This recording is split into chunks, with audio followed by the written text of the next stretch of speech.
The absolute classic here at the Oldberg for eel fishing. The number one spot, I'm testing it out right now, already into the second night. And here, it seems like something a bit bigger is biting. Could also be a fat, chunky burbot. I'm curious what's gonna take it. Yeah, eel is here now and then, but even during the day. Oh yeah, baby, oh yeah. 2.8 kilo. Tasty. But during the day, you always get the Chinese sleeper. Honestly, by now, this should be a spot everyone knows. You just gotta test it out again and again, especially when the weather's right. Ideally, cool, cloudy, and with rain. That always works well. Back here, this phase, it's gonna get really interesting again. The previous night, it was around 14 degrees, nice and cool. Already had a few small eels biting. So eel tends to bite best in cloudy weather, even better with rain, but ideally, cooler temps. Of course, sometimes an eel just bites out of nowhere. If you're standing at a spot where eel occasionally bites, it can happen even if you're not specifically targeting eel. Even with a night crawler, it works pretty well, right? But also with a cheese cube, that happens too. Right now I'm standing here with classic fish strips. Fish strips always work really well. Ideally, you go with a float rig and put 2 fish strips on, and with double fish strips, how can an eel resist? It's gotta bite, so double fish strips, and then I usually cast right into this little gap here. Perfect, 6-7 meters, and you're right in the best position for eel fishing at the Oldberg. Still, always remember, eel fishing is a game of luck. That means don't waste too much time on it, because in the meantime, especially at low to mid levels, you'll probably earn way more XP, skill points for bottom fishing, and of course, more silver at other waters. For me, it looks like this. First night, I was a bit too late. It was already cool, but I only got there in the middle of the night, and that was almost an hour ago. Pretty quickly, a small eel bit, then another eel in the early morning, and in between, of course, always Chinese sleepers. Chinese sleepers, for example. They're worth it if you find a spot at Mosquito Lake, sometimes at Windenbach or here at the Oldberg where they bite. You can actually make good silver with them now, since this fish got a buff recently. And a trophy Chinese sleeper? You can catch those relatively fast. Those can easily bring in around 50 silver. Yeah, right now, more eels are biting.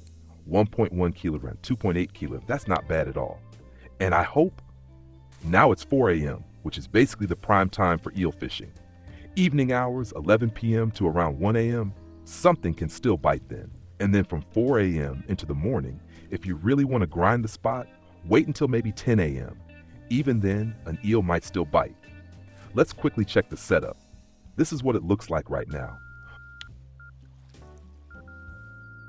But first, let's reel this one in. Is it hooked? Yeah, it's hooked. And it's putting up a little fight. Nice. And out it comes. There's the next nice catch, 2.1 kilos more of those, please. Quickly cast it back out. Now prime time, just cast it out. Snap, close the bail. Always remember, if you're fishing with a light setup here, set the drag nice and low because bigger eels can hit like a rocket. And if the drag's too high, your leader will snap, or worse. So this is my setup right now. I'm using 7 kilograms fluorocarbon, just a size 8 hook, relatively small. I like to switch between hooks, sometimes a size 8, sometimes a size 1. Both sizes work well for trophy chances. The size 8 has the advantage that smaller eels bite easier. With a size 1, smaller eels might try to bite, but it leads to missed strikes. Still, bigger eels love it, and you might even get a trophy. Generally, with eel fishing, you gotta be careful and go light. The eel is a very cautious fish. And you might have noticed I'm not using ground bait here. With eel, it's better not to use ground bait. We're going in bare while feeding the spot because eel doesn't react to bait. Like I said, eel is cautious and we don't want to spook it. So we match the weight color to the bottom of the spot we're at. Look at that, here we go again. It's 6 a.m. now and another one's biting. That's really good. 1.3 liters, honestly, I'm pretty satisfied right now.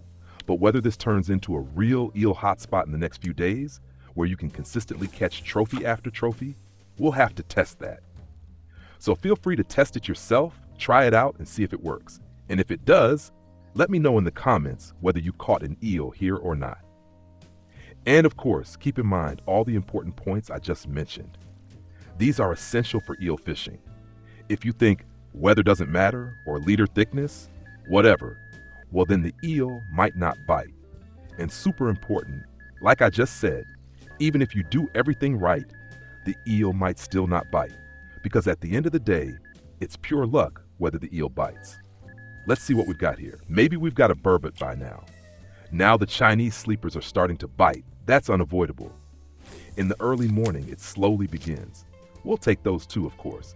Just give it a little tug now and then, but not too hard. Keep the line slightly tight so the eel can still run and doesn't snap the line immediately. Look, it's biting again, but I think from now on we'll just get more and more Chinese sleepers. But like I said, that's not too bad. So is it hooked or not? Took a little while. Yeah, but it's just another sleeper. The little sleepers are constant now. We'll just let them nibble for a bit. I'll keep watching this for a few more hours, until around 10 a.m. Something could still bite. In the meantime, let's see if this is even worth it. Financially, I mean. Quick check. Nope, nothing special in the net.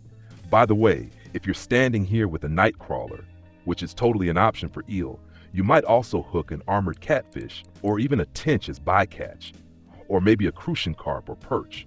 So even with a night crawler, it can be worth standing at a spot like this, taking everything else and occasionally getting an eel at night. Treat the eel as a bycatch and everything else as the main target. So this is how it looks right now.